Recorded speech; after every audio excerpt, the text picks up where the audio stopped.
Have you ever heard the saying, you never step in the same river twice? About 500 BC ish, Greek man named Heraclitus said that. So he's been gone for a while. But if you think about what he means by that, is that the water is always going through. And so the water that you step in today, as the day goes along, it'll be further down the stream. It'll eventually find its way into another river, and it may even find its way into the ocean, and it'll be evaporated up, and it may circle back around and rain on you. But if you think about rivers and water and rivers tend to take the path of least resistance.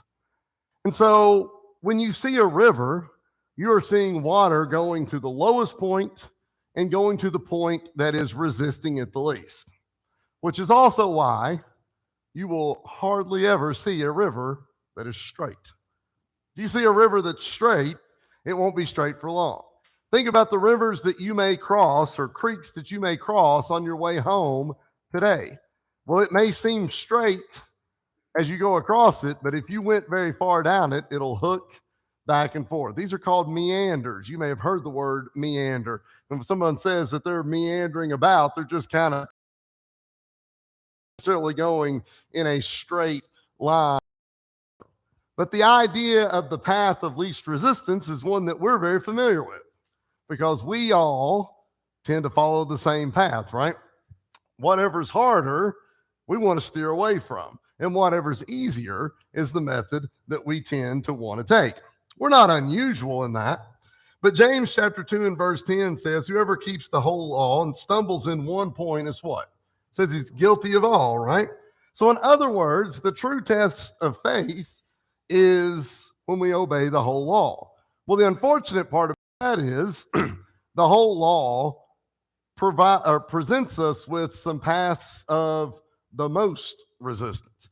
And we have to go through those difficult paths as well. We can all relate to the good times. Unfortunately, we can usually relate to the bad times, and we'd prefer the good times more than we would the bad times. But unfortunately, or maybe fortunately, depending on how you view it, we can't please God if we always do the easy thing.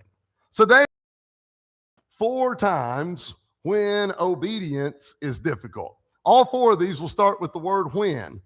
And they may seem like excuses to us as well. They probably have. We've probably all said each of these 4 when statements. I know I have.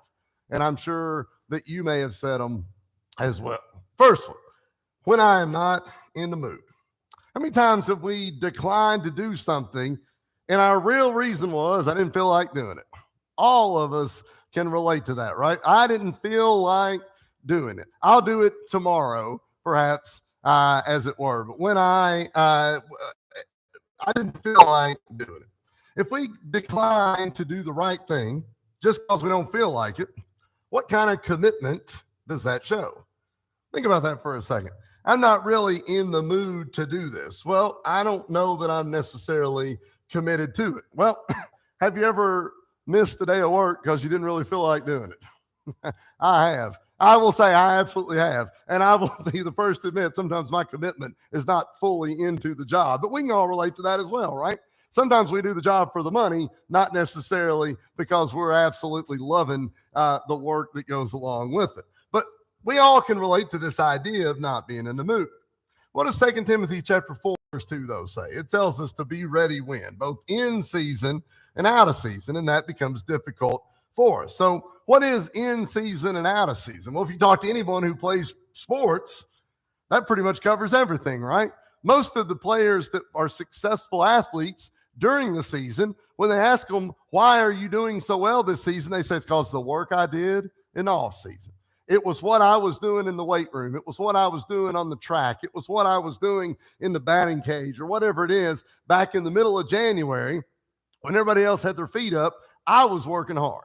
And then when it's World Series time, I'll have success that other people won't. And so in season and also out of season. Mark 12 and verse 30, verses we've talked about many times. It says you should love the Lord your God with all your heart, with all your soul, with all your mind, with all your strength. This is the first commandment. All four of those things with all, not with part of or half of or 2/3 of or 3/4 of or any fraction that you might think of, but it says with all your whatever it might be.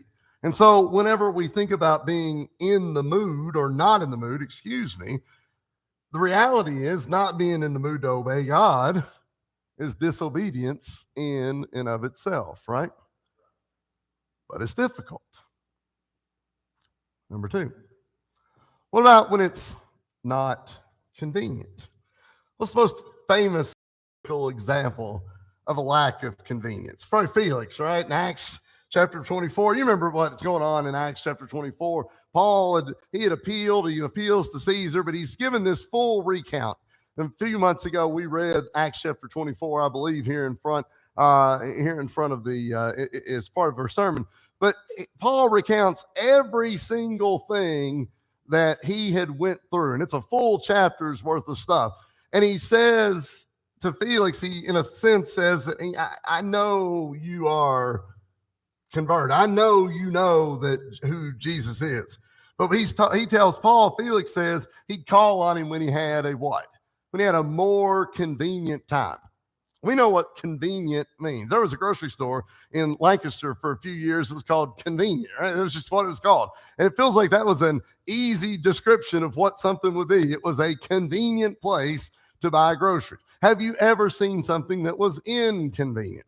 All right. Kevin, I know as a truck driver, you've probably had to go to some places that you would describe as being inconvenient over times, and probably places that if you had the choice, you wouldn't go back and do it again because it's hard to get a truck into those spots. But we think about things in the terms of convenience. This afternoon, you have to go to the grocery store. Why are you going to go to Stanford to the grocery store and not to Louisville? Well, it's simple, right? We choose things that are convenience. I don't want to drive 2 hours away to buy my groceries when I can just drive up the road. But we think about when it is inconvenient, when it is not convenient. When we delay obedience until it becomes easier, the reality is it only becomes harder. Let me give you an example. It was my first or second year in college, probably my second year, but I can't really remember. But I got a phone call that said that they were going to have an alumni baseball game at Garrett County High School.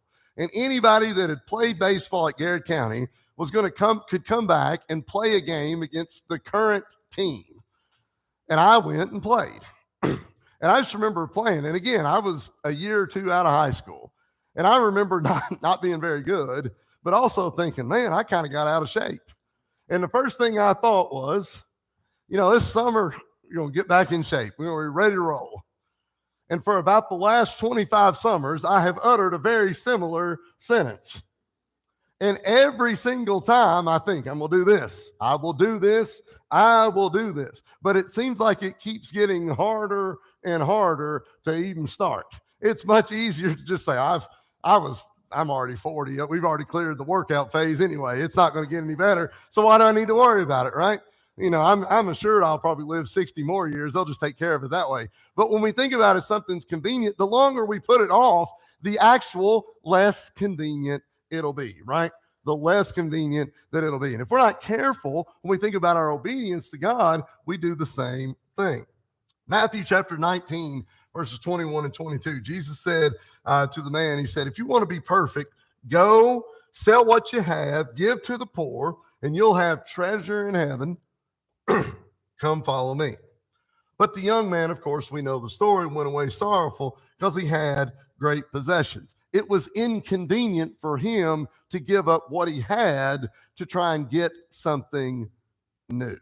It's inconvenient for me to start working out and getting in shape because I've already got this body as it is, right? Well, if we're not careful, it's inconvenient for us to give up our whatever life we're living for the obedience of God. If we're not careful, our schedules, our routines, our habits become more important than the Lord's will. You ever thought about that for a second? Is it possible that we can become so routine oriented that we almost tell God, you'll have to make an appointment. I'll see where I can squeeze you in, right? We think about that. Does that happen sometimes? Well, I got this, and I got this, and I got this, and we got to do this, and I got room for God right about here. You know, there's an hour and 15 minutes, but if I'm late, that's how it is. We can become so routine oriented on that. What if the Lord treated us the same way? Think about when you sat down to pray. How many times have we sat down to pray because we truly were worried or concerned or needed comfort with something? What if God wasn't there? What if God's schedule already had a couple things plugged in and he said, well, you know, I appreciate your concern. Try and get back with me Tuesday between 4 and 4:30. We got a little time. God doesn't operate that way, does he? It's a good thing, right? But we treat God that way? We do. We operate that way. We consider it, well, I don't really got time here or there because it's not convenient for me. The work of the Lord rarely fits into a schedule. Number 3. Well, what I don't understand. Favorite question. 3 words, right? Why? Why? Why? Ben said this morning, because I said so, right? That's the worst answer we can possibly get. I don't want to hear that, Mom, because I said so. But we want to know why for just about everything. Sometimes we want to know about why about things that don't even matter. We just want to know, why did this happen? We don't always understand the why of God's will. Is that fair? Is that true? Think about some people that we read about in the Bible. Noah, Abraham, Moses, just 3 Old Testament examples. There was at certain points in all 3 of those stories that there could have inserted a why, and it seemed like it would have made things a lot clearer, right? Why am I doing this? But we don't always understand the why. Understanding sometimes has to wait, and that can be difficult, right? We read in the Bible, though, we got to obey. But we're having to obey when we don't always understand, and we struggle with that, right? We might say, I'll do this if you explain why I'm doing this, right? You ever done that at work? I need you to go out and do something the boss says. And the first question you say, why am I doing this? And the boss says, you're doing this because whatever, fill in the blank. And your first thought can go one of 2 ways. Oh, that makes sense. Or that's stupid. Right? We go one of 2 ways, right? I'm in that stupid phase right now with something we're having to do at school this year that they're telling us to do. And I'm like, this is kind of dumb. I don't really get it. My heart's not really into it. I don't really understand what it is right there. But sometimes with God, we don't always understand. Can you think of something that's happened in your life that you would put in the I don't really understand this category? We said on Wednesday night, if you could go up to God and ask one question, I think we said Jesus, but either way, if you could ask Jesus one question, we said on Wednesday night, what would that question be? And I had more answers to that question than anything I've ever asked on a Wednesday night, I think, because we all had 1, 2, 3, 4, 5, right? We all want to know why. The problem is when we ask why something happens, we don't always get an answer. And from the scriptures, there may not be a great answer for it either. But take comfort in the fact that Noah, Moses, Abraham, they didn't always get a good why either, did they? But what did they do? They obeyed anyway. And that's the part for us to consider. Proverbs 3:5, you know it, right? Trust in the Lord with all your heart and lean what? Lean not on your own understanding. We do it totally backwards, right? We lean solely on our own understanding. And if I don't get it, then it don't make sense. But the Bible tells us to flip that, to go completely in the opposite direction. It's hard to obey. What about when my preference is otherwise? Well, our emotions can often interfere with our obedience, right? Think about that. I know what I'm supposed to do, but my emotions won't allow me to do that. Proverbs 14 in verse 12, you can turn to it if you want, but it says, there's a way that seems right to man, but its end is the way of death. And think about that for a second. It doesn't say that there's a way that seems right to that dummy over there or to one of you all out there. It says there's a way that seems right to man. Fill in the blank. If you got an eraser, erase it and write your name right there. There is a way that feels right to Daniel. We've talked about this before. The way that feels right to Daniel is the right way, correct? The way that feels right to man seems like the way to go. But in the end, it's what? It's death. Because our ways are not God's ways. We got to follow God's ways. But my preference is something else. I want something else. Well, let's look at an example of that. You can see it in 2 Kings chapter 5. We're not breaking any new ground, but we're going to finish with 2 Kings chapter 5 here today. Turn, if you would, to 2 Kings chapter 5. We're going to look at the first 14 verses. And when I think about the way that seems right to me, this might be the best example in the Bible of somebody who felt like their way was the right way. And on the flip side of that, felt like God's way probably was the wrong way. We're talking about Naaman, 2 Kings chapter 5, starting in verse 1. Now Naaman, commander of the army of the king of Syria, was a great and honorable man in the eyes of his master, because by him the Lord had given victory to Syria. He was also a mighty man of valor. Now there's three words that I didn't say in verse 1. But so far in verse 1, this is a description of somebody who ranks pretty high up, right? He's the head of the army of the king. He's a mighty man of valor, but a leper. He suffered from leprosy. We know what leprosy is as a disease, and leprosy was something that people suffered from, and they'd almost have to shun you, to kick you out, to remove you from the community because it was so contagious. And so we've got somebody who is one of the most successful people that we can read about, but he's also suffering from a severe illness. Verse 2. And the Syrians had gone out on raids and had brought back captive a young girl from the land of Israel. She waited on Naaman's wife.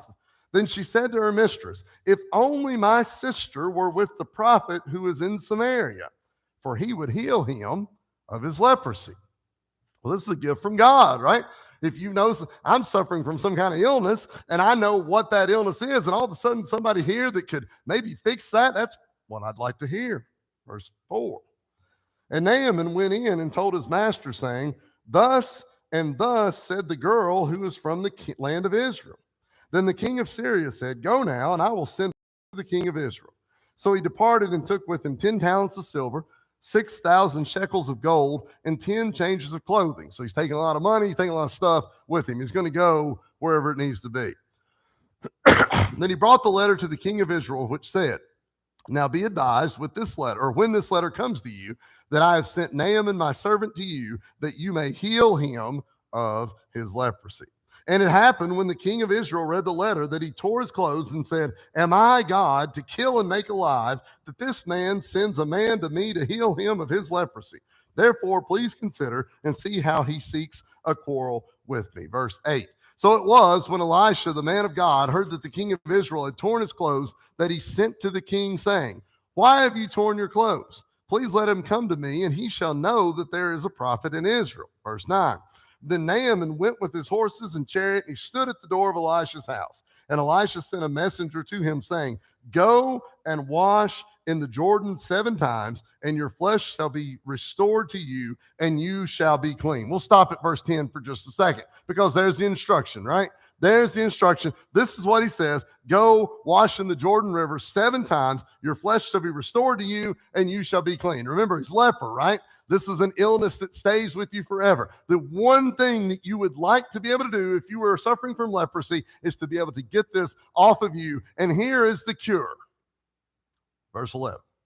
But Naaman became furious and went away and said, indeed, I said to myself, he will surely come out to me and stand and call on the name of the Lord his God and wave his hand over the place and heal the leprosy. Are the rivers of the Abana, of the Pharpar, the rivers of Damascus, better than all the waters of Israel? Could I not wash in them and be clean? So he turned and went away in a rage. That stops at verse 12. We got two more, but hold on. So he said, this is wonderful, but that ain't the way I would. He said he should have come out, stood before us, made this big sort of scene, dun, dun, dun, dun. Here we are, made all this big deal. He didn't do that. And he said, go wash in the Jordan, but there's better rivers back home, right? The Abana, the Pharpar, those are good rivers. They might be straight, I don't know. But those are the rivers that I could have done, right? So it's not that he has a problem necessarily with what he's been told, but he just thought, I think I knew a little bit better way. We ever get that right? Is our preference ever a little something different? Verse 13. And his servants came near and spoke to him and said, my father, if the prophet had told you to do something great, would you not have done it? How much more then when he said to you, wash and be clean? 4 words. So he went down and dipped 7 times in the Jordan, according to the saying of the man of God, and his flesh was restored like the flesh of a little child, and he was clean. This is the perfect story of somebody who thought their way was better. Their preference was that it be done a different way. Are we not all Naaman from time to time? We read stuff in the Bible, and I know what it says, and I know that that will work, but I also feel like my way might work pretty good too, maybe even a little bit better. But the unique thing about the scriptures is the actions in the Bible, the actual things that have to be carried out are never difficult, but they're also never really fancy. And sometimes we kind of like a little bit of fancy, right? We feel like they need to come out and shake the staff and raise the hand and bless the people and go out to the river and all that. But that's not what we're told. We're told that the work has to be done. But in many ways, what we have to do is not necessarily that difficult. Paul said that to be consistently obedient, he had to discipline himself. That's what we read there just a minute ago. Self-discipline is vital. We all struggle with it. No matter what our mood, no matter our convenience, no matter our understanding, no matter our, all struggle with this. But who's the best example of self-discipline? Well, Jesus, right? Jesus was it. Matthew 11 and verse 28 and 29. Come to me, all you who are heavy laden, and I will give you rest, right? Take my yoke upon you, learn from me, because I am what? I am gentle and lowly in heart, and you will find rest in your souls. When we read in the scriptures what we need to do, it'll be difficult. Not the action, but the continuation of it. And we'll be faced constantly with things that make us want to do something different. And what we have to do is we have to look at these wins and change them over into, I am going to do this. And it'll be difficult, but we have to do it anyway. So if there's anything that we can do, any way that we can help you, I hope it's been encouraging for you. It's hopefully been for me, because I struggle with this more than you do in how we have to do it. But if there's anything that we can do to help with our obedience, whatever it is, we'd invite you to come while we stand and sing.